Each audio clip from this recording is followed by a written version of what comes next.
This is going to be a pretty special unboxing because I've got the brand new OnePlus 6 in this big black box.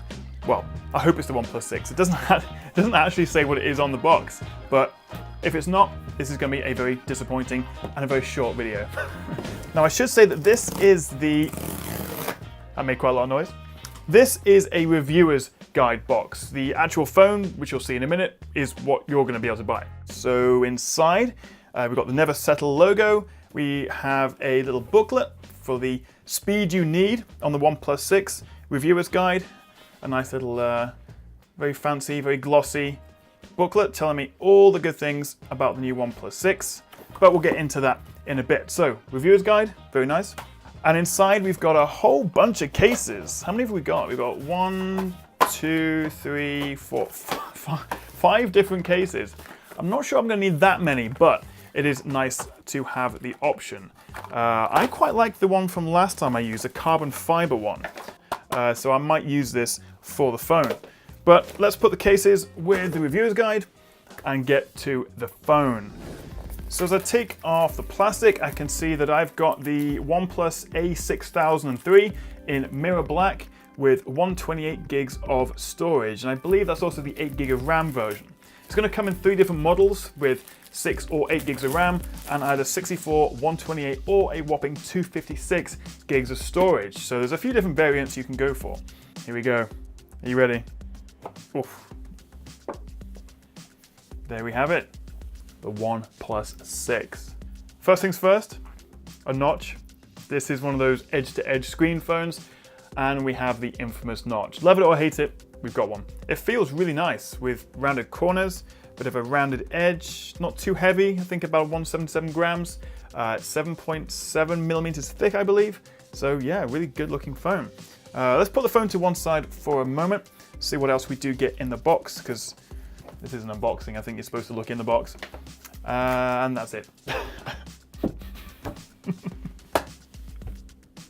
Take 2. So you get the power, which is the dash charger, so you can get super fast charging with this, as well as OnePlus's famous red USB-C to USB-A chargers. So the OnePlus 6 comes in 3 different colors. So I've got the mirror black one here. It also comes in a matte midnight black, as well as a silk white, although I think the white one's coming a little bit after launch. So in terms of the design, we've got Gorilla Glass 5 on the front and the back now. We also have a rear fingerprint reader, dual lens camera system at the back, which I'll talk about more in a minute.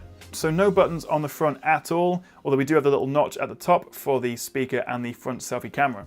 On the right hand side, we have the little slider switch, makes it super easy to put it in silent or do not disturb mode. We also have the power button. On the left side, we've got the volume rocker. And on the bottom, we have, still 3.5mm headphone jack. OnePlus has not got rid of the headphone jack, as well as the USB-C port and the speaker grill. This is a dual SIM phone, which is pretty handy. And in terms of water resistance, well, it doesn't actually have an official IP rating, which is a bit surprising, but OnePlus do assure me that this is still reasonably water resistant. You could have it in the bathroom while you're in the shower, so the steam wouldn't be too much of an issue. If you drop it in some water and take it out fairly quickly, should be fine, but for whatever reason, they don't have a proper IP rating. So we'll have to see what that actually means. Turning it on for the first time, you can see just how big and also beautiful that screen is. It's a 6.3-inch, what OnePlus call full optic display. It's using an AMOLED panel, so we should get some really deep blacks and vibrant colors, and it's a 19:9 aspect ratio. Let's try face unlock. All right, so add face data. You do still have that rear fingerprint reader, but nothing on the front now, so that might be a handy way of unlocking it.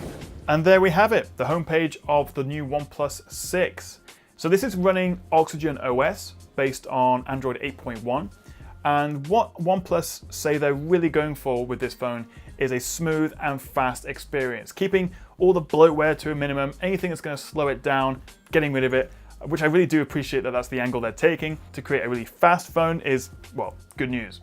That screen really does look fantastic. It's nice and bright, deep blacks, vibrant colors thanks to that AMOLED panel. It's not HDR, unfortunately, which is a bit of a shame compared to most of the competition, which now do support high dynamic range in the displays. Aside from that, this, at least on first impressions, still looks great. 8 gigs of RAM in this model, 128 gigs of storage, and the Snapdragon 845. So this should be a blisteringly fast phone. Right off the bat, this thing feels super quick and really responsive, which is great to see, especially as this is not running final software. I should make that clear, so I'm not going to be able to show you any camera samples or do any sort of processor benchmark tests, because they have made clear that this is not final software. And actually, just booting it up now, there is already an update waiting for me, a system update. Adds configuration for the notch. So once I install this, you will be able to use the software to hide the notch. The update also adds support for super slow motion video. So let's talk about the camera. We've got two lenses on the back, a 16 and a 20 megapixel lens. Both are f1.7.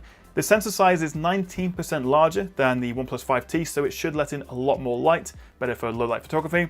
It supports optical image stabilization, and we get up to 4K 60 video. That's the same as the Galaxy S9 or iPhone X.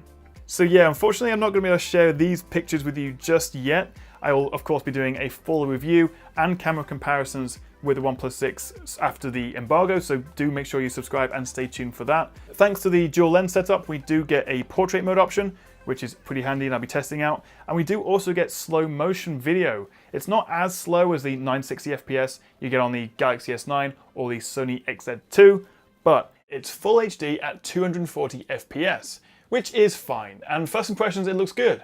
And since you can record a full minute of slow motion, which at 240 FPS is 6 minutes of video, you're never going to miss the action. Although to be fair, other phones like the Huawei P20 Pro can also do this. So you could argue this is one area the OnePlus 6 falls behind its flagship rivals. Now, one feature I really do like is the fact that by default you get these on-screen nav buttons, pretty standard, but if you go to the settings and the navigation bar and gestures, we can actually get rid of it and simply use gestures, just like the iPhone X. So if I swipe up, we go to the home.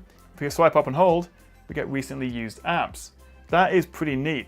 And so we get that extra screen back at the bottom, so you can appreciate the full 6.3-inch screen. I can see already that this mirror black finish is a bit of a fingerprint magnet, so might want to put a case on that or keep a dust cloth to hand. But it is a beautiful looking phone, really nice to hold.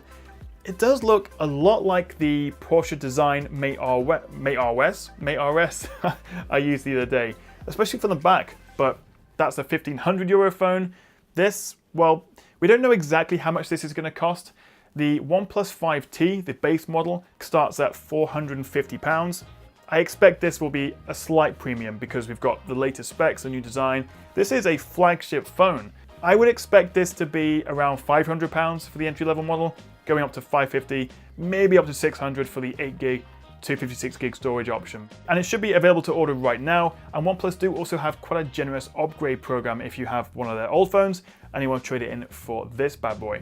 So I can't wait to have a proper play with this, get to grips with it, see what's good, see what's bad, and bring you guys a full review in the next few days. So that's what I think, but what do you reckon? What are your first impressions of the OnePlus 6? Make sure you hit that like and subscribe button so you don't miss out on all my OnePlus 6 videos coming soon. Thank you very much for watching, and I'll see you guys next time right here on the Tech Chat.